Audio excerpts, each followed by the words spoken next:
Our amendment, as I've said, would restore funding that was taken from the U.S. Marine Corps UH-1 helicopter, the Huey, when the committee voted to fund the alternate engine. The committee's vote to cut 10 Marine Corps helicopters comes at a time when the Marines are conducting a major offensive in the mountains of Afghanistan, where the high altitudes and hot weather require the best capabilities that Congress can provide them, including these Hueys. In fact, in recent statements from the Joint Staff and Marine Corps leadership, it's clear how urgently the Marines need the enhanced capabilities of the UH-1 Huey on the battlefield. Speaking before the Armed Services Committee of the Senate on Thursday, July 9th, the Vice Chairman of the Joint Chiefs, General Cartwright, said to the members of the committee, and I quote, "Those helicopters are in fact critical." He continued, "The helicopter for the Marines is one of their most lethal weapons. They are the most effective in the battlefield, particularly in the counterinsurgency arena. They are effectively in built-up urban areas and in compounds because they can be discreet, and so the values of those helicopters is significant," end quote. The day after General Cartwright appeared, I received a letter from the Commandant of the Marine Corps, General James Conway. Again, Madam President, I ask unanimous consent that the letter from General Conway be included in the record. Without objection. I thank the Chair. And in this letter, General Conway writes, procurement of less than the optimum ramp-up of 28 H-1s during fiscal year 2010 will lead to continued reliance on aging helicopters that should have been retired from the inventory years ago.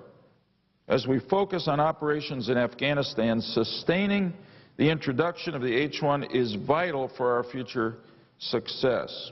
And he continues, because of the severe operational limitations of the Corps' legacy helicopters, the Marines are transitioning toward the significantly improved capabilities of the UH-1Y. General Conway points out that the Corps has already sent 3 UH-1Ys to Afghanistan and will deploy its full squadron of them this November. This is a plane that the Marines desperately need in combat today. I also want to read from a letter I received from Major General David Bockel, retired from the Army Reserve, now serving as acting Executive Director of the Reserve Officers Association.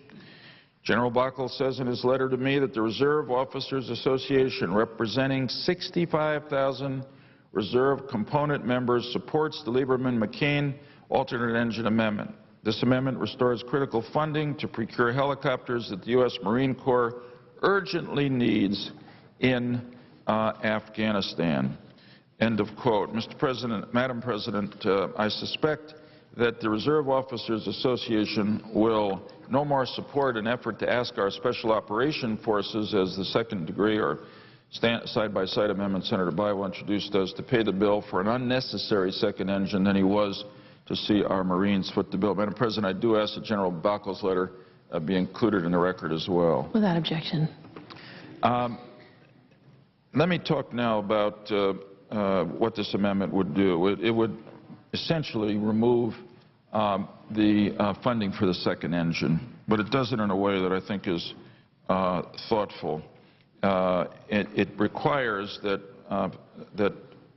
there be no obligation of any funds on the development of a second engine for the Joint Strike Fighter unless and until the Secretary of Defense certifies to Congress that the development and procurement of such an engine will reduce the total life cycle cost of the program, improve the operational readiness of the F-35 fleet, and avoid either disrupting the Joint Strike Fighter program or result in the procurement of fewer Joint Strike Fighter aircraft during the life cycle of the program. Why do we propose these conditions? Because they are the benefits that the proponents of the second engine claim it will deliver. So we ask that the second engine be judged on its alleged merits. And I hope that my colleagues will agree that this is a fair way to go at this. I've spoken already at the outset about the fact that there was a competition for the engine for the Joint Strike Fighter. It took place in 1996. Ultimately, one engine won the competition while the other lost. Understandably, but not acceptably, the makers of the engine that lost have come back to achieve by legislation, or attempt to, what they could not achieve by competition. The proponents of the second engine have also claimed that it would lower costs on the Joint Strike Fighter program overall. I've cited numbers that come from the Pentagon and elsewhere that argue, on the other hand, that this program will cost over $6 billion of taxpayer money without any showing, really, that it will save money. Developing a second engine, quite logically and following common sense, would require the Department of Defense to maintain 2 logistics operations to support it, tails as it's called in the military, 2 tails, 2 sets of training manuals, 2 sets of tooling, 2 component improvement parts. These additional and unnecessary expenses would raise operations and sustainment costs for the Joint Strike Fighter throughout the life cycle of the program. I want to get to what impact funding the second engine, unnecessary engine, costly engine, would have on the Joint Strike Fighter program.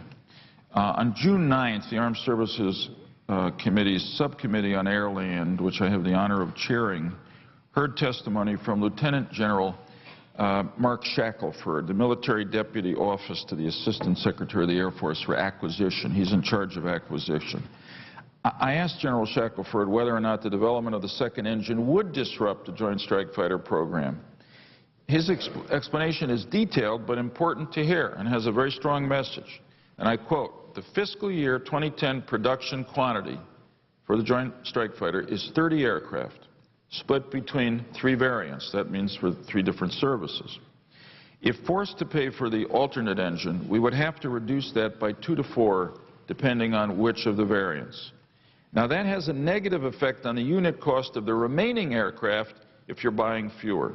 It also ripples into next year's quantities and cost, and then as we take that 2010 increment of dollars and extend that out through the future year defense program, which is the 5-year so-called fit-up that the Pentagon does planning on, there are equal decrements in terms of the numbers of aircraft that we can buy with the remaining dollars," end quote.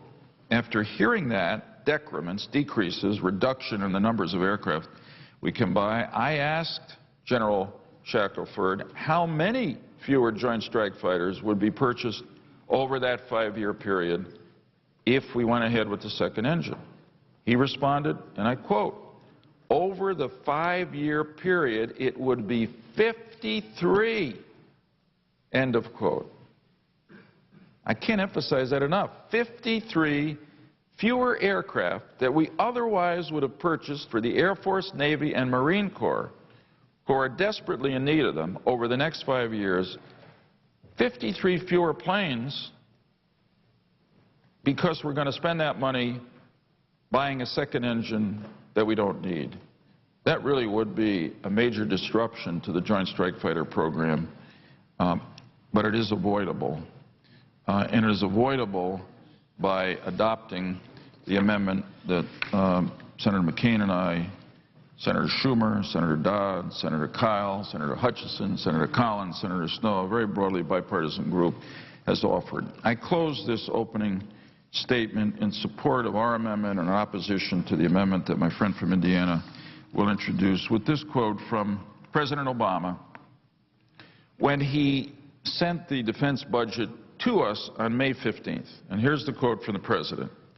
"We're going to save money by eliminating unnecessary defense programs that do nothing to keep us safe, but rather prevent us from spending money on what does keep us safe. One example is a $465 million program to build an alternate engine for the Joint Strike Fighter. The Defense Department is already pleased with the engine it has. The engine it has works. The Pentagon does not want and does not plan to use the alternate version. That's why," President Obama concludes, "the Pentagon stopped requesting this funding 2 years ago."